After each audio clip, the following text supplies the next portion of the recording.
Mautog Senate slate pero may fake news po dito mga kababayan. Meron pong isang hindi totoo dito mga kababayan, okay? Kasi alam ko kung ano yung totoo doon sa tao na yon. Oh. Ito po ang mga senador, mga bossing ng maisog daw po mga kababayan. Hindi natin sigurado yung iba diyan kung tatakbo muli, pero yung karamihan po kumbaga alam naman natin ito yung mga mautog-mautog no. Kaya po patuloy-tuloy ang mautog-mautog na yan mga kababayan, ang napapansin ko po maagang pangangampanya na din yan. Kaya lang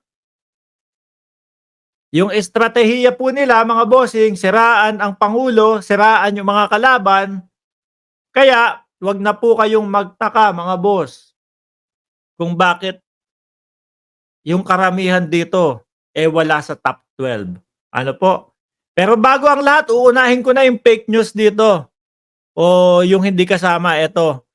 Si Representative Kernel Bosita, mga kababayan. Ako ho, naniniwala 100% na hindi sasama dyan. No? Si Congressman Bosita, hindi po sasama dyan yan, mga kababayan. Lagi, from time to time, kausap ko yung mga yan Di ba? From time to time, kausap ko yung si Kernel Bosita, mga bossing. Bagkos, una kong dadalawin yan, mga kababayan, pagka dating ko dyan sa Pilipinas. Malabo, hindi kasama yan sa maisog, mga bossing. Okay? So, isa-isahin natin yung kanilang mga maisog Senate. Eto na nga daw, si Bungo. Si Bungo, bumababa doon sa survey, mga kababayan. Representative Rodante Marcoleta. Senator Ronald Bato de la Rosa. Alam naman po natin yan. Walang bago dyan. Attorney Sal Panelo. At ang kasunod ni Sal Panelo, mga kababayan, si Harry Roque. Na lagi silang nag-uumpugan. Si Roque, taga-testing, tapos taga-sagip naman si Sal Panelo. Mga kababayan. Attorney Trixie Cruz Angeles. Attorney Vic, kaya pala. Attorney Vic Rodriguez. Pinadali nito pinadali nila yung listahan natin. Dating Presidente Rodrigo Duterte, Mayor Sebastian Duterte, Representative Congressman Paulo Duterte. Ayan po ang lineup, mga kababayan daw. Tapos sa ilalim kulang 12, di ba? Actually, dalawang kulang diyan. Ilan ba to? 1, 2, 3, 4, 1, 2, 3, 4, 1, 2, 3, 4. Actually, dalawa ang kulang dyan, 10. Dahil si Kernel Bosita, ako po naniniwala 100% hindi po sasama sa grupo na yan. 100% mga kababayan. Ano po? So, dalawa ang kulang nila. So, dito po, sa 10 listahan nila, mga bossing, no? Yan ang nga ba sinasabi ko. Sabi ni Ma'am Letesa, Arya Abra, salamat po sa inyong super sticker. Yan ay sinasabi ko si Ma'am Letesa sabi, kapag si Congressman Marcoleta kasama dyan, no vote siya. Ganun din po ako, mga kababayan. Hinangaan ko to nung nandoon sa Unity. Actually, hanggang ngayon naman din. Pero, ulitin natin, hindi natin sigurado. No? Ang hindi sigurado dito, kung sakali, si Marcoleta lang. Si Congressman Bosita, hindi yan. Hindi kasama yan dyan. 10 sila. Isa-isahin natin. Bongo nasa top 12, napasok sa top 12.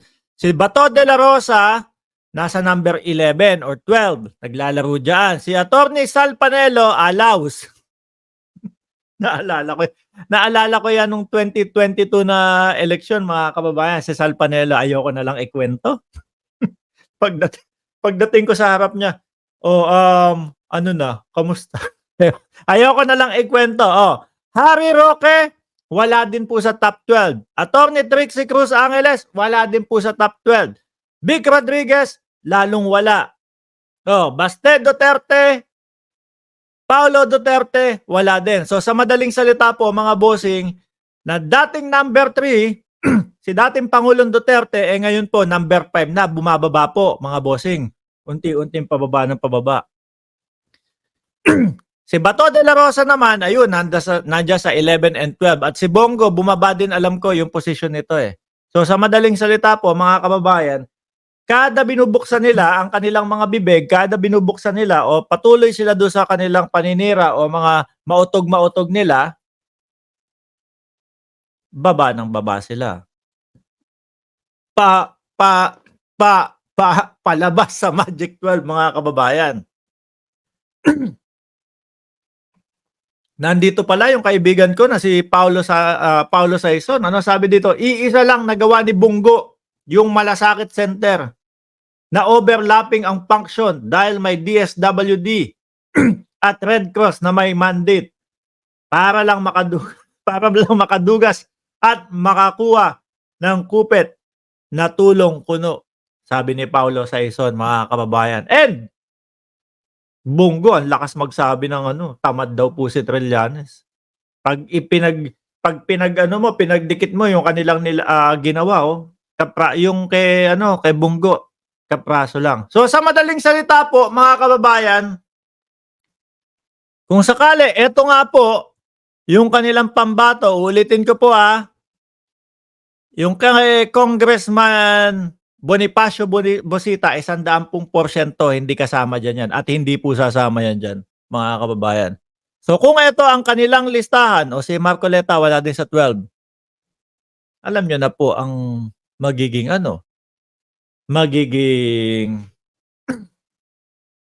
labas. Mukhang masisiro sila. Bakit? Dating Pangulong Duterte, sabi niya hindi daw siya tatakbo doon. Kita naman natin kung ano na yung itsura niya. Hindi na kayang maglakad po. 'Di ba? Sabi nung iba, maniwala kang hindi na kayang maglakad niyan. Ma'am Emotera Vlog, shoutout sa inyo. Maniwala kang hindi na kayang maglakad niyan. Baka kasi papasok yung ICC. Kaya kunyari hindi na kayang maglakad. Ganun daw po yung sinasabi mga bossing. Talagang hindi po nila mapapaniwala ang taong bayan. Hindi ho nila kayang mapapaniwala ang taong bayan na, ito na papapasukin nyo pa ba yung ICC? Samantalang meron na akong, eto hindi na ako makapaglakad, ika-ika na ako. Paawa, ganun po mga kababayan. Pero wala mukhang hindi pa din maawa po mga bossing. No? Mukhang hindi makukuha sa awa. Kapag ka merong talagang nagawang kasalanan, napatunayan na may sala, kailangan panagutan po. Ganun pong kasimple yun mga kababayan. Malapit na po ang SONA mga bossing. Malapit na po ang SONA mga kababayan.